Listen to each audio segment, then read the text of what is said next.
চম্পা, আমি চলে এসেছি। সে তো দেখতেই পাচ্ছি, কিন্তু তো সেজেগুজে কেন এসেছিস? কোথায় যাবি? কোথায় মানে? দুদিন পর তো হোলির ড্রেস কিনতে যাবি না? হোলির ড্রেস? হোলির আবার ড্রেস হয় নাকি?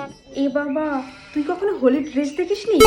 আরে মার্কেটে যেগুলো 200-300 করে পাওয়া যায়, সাদা সাদা দেখতে, কুর্তি টপ অনেক কিছুই পাওয়া যায়, খুব সুন্দর। ও अच्छा।